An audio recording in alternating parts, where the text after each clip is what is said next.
വൃത്തിയുള്ള ഒരു പബ്ലിക് ടോയ്ലറ്റിലെ യൂറിനലിൽ മൂത്രമൊഴിക്കാൻ കയറിയതാണ് പുരുഷനായ നിങ്ങൾ എന്ന് കരുതുക. നല്ല വെളുത്ത് തിളങ്ങുന്ന സെറാമിക് യൂറിനലിൽ ഒരു ഈച്ച പറ്റി നിൽപ്പുണ്ട്. വെറുതെ അതിനെ പറത്തിക്കളയാൻ അതിനെ ലക്ഷ്യം വെച്ചുകൊണ്ട് നിങ്ങൾ മൂത്രമൊഴിക്കാനുള്ള സാധ്യത എത്രമാത്രമുണ്ട്? കുട്ടിക്കാലത്തെ പലതരം കൗതുക മൂത്രമൊഴി രീതികൾ പയറ്റി നോക്കിയ ഓർമ്മയിലല്ലെങ്കിലും ഭൂരിപക്ഷം ആണുങ്ങളും നിന്നു മൂത്രമൊഴിക്കുമ്പോൾ ആ ഈച്ചയെ ലക്ഷ്യം വെച്ചാണ് മൂത്രം ചീറ്റിക്കുക. ഈച്ചകളോട് മനുഷ്യർക്കുള്ള ഇഷ്ടക്കേടും അതേസമയം പേടിയില്ലായ്മയും കാരണമാണ് പൊതുവായ ഇത്തരം പെരുമാറ്റ രീതി ഉരുത്തിരിഞ്ഞത്. പല പബ്ലിക് യൂറിനലുകളിലും ആണുങ്ങൾ കൃത്യമായ സ്ഥലത്തേക്കല്ലാതെ മൂത്രമൊഴിക്കുന്നതിനാൽ പുറത്തേക്ക് തെറിച്ചും മറ്റും നിലവും ചുമരും യൂറിനലിന്റെ പുറംഭാഗങ്ങളും ഒക്കെ വൃത്തികേടാകാറുണ്ട്. അവ വൃത്തിയാക്കാൻ കൂടുതൽ അധ്വാനവും ചിലവും ആവശ്യമായിട്ട് വരും. 1990 തുടക്കത്തിൽ ആംസ്റ്റർഡാമിലെ ഷിഫോൾ വിമാനത്താവളത്തിലെ ക്ലീനിംഗ് ഡിപ്പാർട്ട്മെന്റിലെ ജോസ് വാൻ ബെഡാഫ് എന്ന ആളുടെ ഒരു ആശയമായിരുന്നു യൂറിനലുകളിൽ ഒരു ചെറിയ ഈച്ചയുടെ ചിത്രം പതിപ്പിക്കുക എന്നത്. ഇത്തരത്തിൽ അകത്ത് കറുത്ത ഒരു ചെറിയ കുത്തുള്ള യൂറിനലിനേക്കാൾ കൂടുതലായിരുന്നു അത്തരത്തിൽ കുത്തില്ലാത്ത യൂറിനലുകളിൽ ആളുകൾ പുറത്തേക്ക് മൂത്രമൊഴിച്ച് തെറിപ്പിച്ച് വൃത്തികേടാക്കുന്നതിൻ്റെ അളവ്.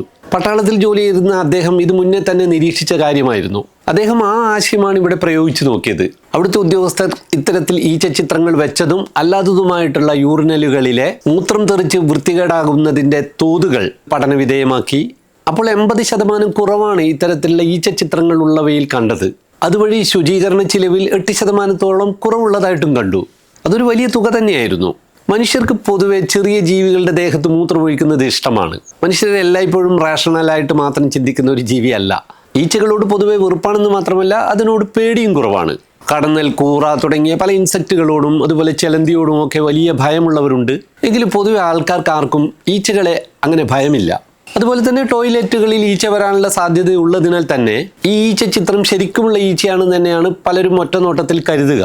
അതിനാൽ അതിൻ്റെ ദേഹത്ത് തന്നെ കൃത്യമായിട്ട് മൂത്രം വീഴ്ത്താൻ ശ്രമിക്കുമ്പോൾ കൃത്യമായിട്ടുള്ള ഏറ്റവും അനുയോജ്യമായ സ്ഥലത്ത് തന്നെ മൂത്രം വീഴും. പുറത്തേക്കൊന്നും ആകാതെ, ചിതറാതെ, തെറിക്കാതെ യൂറിനലിനുള്ളിൽ തന്നെ മൂത്രം ശേഖരിക്കപ്പെടും. ഈ തന്ത്രം പല വിമാനത്താവളങ്ങളിലും സ്റ്റേഡിയങ്ങളിലും സ്കൂളുകളിലും ഒക്കെ പിന്നീട് ഉപയോഗിക്കാൻ തുടങ്ങി. മുന്നേ തന്നെ ബ്രിട്ടനിൽ 19-ാം നൂറ്റാണ്ടിൻ്റെ അവസാന കാലത്ത് പലയിടങ്ങളിലുമുള്ള പൊതുവായുള്ള യൂറിനലുകളിൽ ഇത്തരത്തിൽ തേനീച്ച പോലുള്ള ബീകളുടെ ചിത്രം പതിപ്പിക്കാറുണ്ടായിരുന്നു. ഈ ബീകൾ എപ്പിസ് എന്ന ജനുസിലാണല്ലോ ഉൾപ്പെടുത്തിയിരിക്കുന്നത്.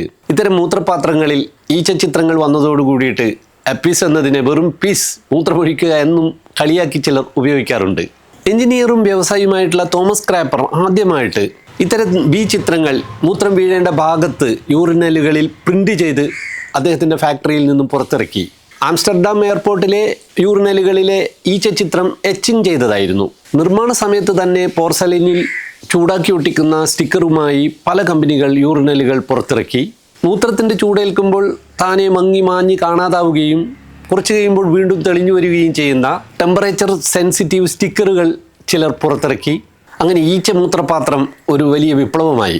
ചിക്കാഗോ യൂണിവേഴ്സിറ്റിയിലെ ബിഹേവിയറൽ എക്കണോമിസ്റ്റായ റിച്ചാർഡ് താലറും നിയമപണ്ഡിതനായ കാർഡ് സൺസ്റ്റീനും ചേർന്ന് 2008 ഒരു പുസ്തകം പ്രസിദ്ധീകരിച്ചു. Nudge, improving decision about health, wealth and happiness എന്നതായിരുന്നു പുസ്തകത്തിൻ്റെ പേര്. നിർബന്ധങ്ങളില്ലാതെ തന്നെ, നിർദ്ദേശങ്ങളോ അടിച്ചേൽപ്പിക്കലുകളോ ഇല്ലാതെ തന്നെ വ്യക്തികളെയും ഗ്രൂപ്പുകളെയും ചില പെരുമാറ്റശീലങ്ങൾ വഴി ചില അനുകൂല തീരുമാനങ്ങൾ എടുപ്പിക്കാനും കാര്യങ്ങൾ നടപ്പിലാക്കാനും പറ്റും എന്നതായിരുന്നു ഈ നഡ്ജ് തിയറിയുടെ കാമ്പ്. ബിഹേവിയറൽ എക്കണോമിക്സിൽ, പൊതു മനഃശാസ്ത്രത്തിൽ, ഉപഭോക്തൃ ശീലങ്ങൾ അറിയുന്നതിൽ, തീരുമാനങ്ങൾ എടുക്കുന്നതിൽ ഒക്കെ വളരെ പ്രസക്തമാണ് ഈ നഡ്ജ് ആശയം. ഈ ആശയം അമേരിക്കയിലെയും ഇംഗ്ലണ്ടിലെയും രാഷ്ട്രീയക്കാരിലും പൊതു സ്വകാര്യ ആരോഗ്യ മേഖലയിലെ വിദഗ്ധരിലുമൊക്കെ വലിയ സ്വീകാര്യതയും ചർച്ചയും ഉയർത്തിയിരുന്നു. ഈ ആശയം പ്രകൃതി സംരക്ഷണം, ആരോഗ്യ പരിപാലനം, വിദ്യാഭ്യാസ പ്രവർത്തനങ്ങൾ എന്നിവയിലൊക്കെ ഉപയോഗിക്കാനാവും. കൂടാതെ സാമ്പത്തിക താല്പര്യങ്ങൾക്കും ഉപയോഗിക്കാനാവും എന്നും അവർ അതിൽ സമർത്ഥിച്ചു. ആളുകളുടെ പെരുമാറ്റം എങ്ങനെയായിരിക്കും എന്ന് മുൻകൂട്ടി പ്ലാൻ ചെയ്തുകൊണ്ട് മാർക്കറ്റിൽ ഇടപെടുക എന്ന സാമ്പത്തിക തന്ത്രം ഇതുവഴി സാധ്യമാണ്.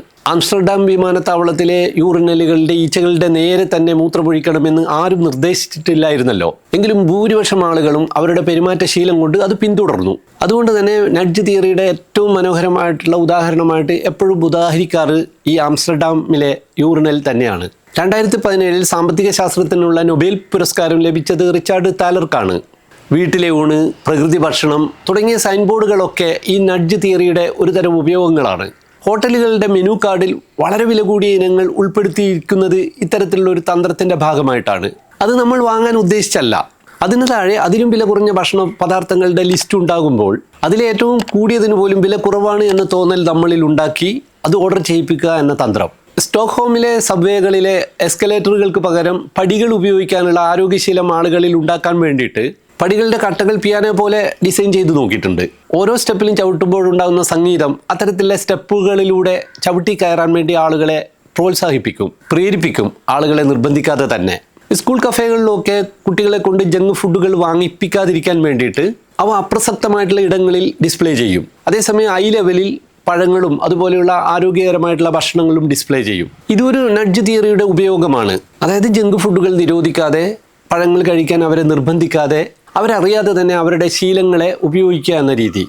ചില OTT പ്ലാറ്റ്ഫോമുകളിൽ വാർഷിക സബ്സ്ക്രിപ്ഷൻ ഓട്ടോമാറ്റിക്കായിട്ട് പുതുക്കുന്ന ഒരു ഓപ്ഷനായിരിക്കും ഡീഫോൾട്ടായിട്ട് ഉണ്ടാവുക. അത് മാറ്റാനുള്ള മടി മൂലം നമ്മളത് തിരഞ്ഞെടുക്കും.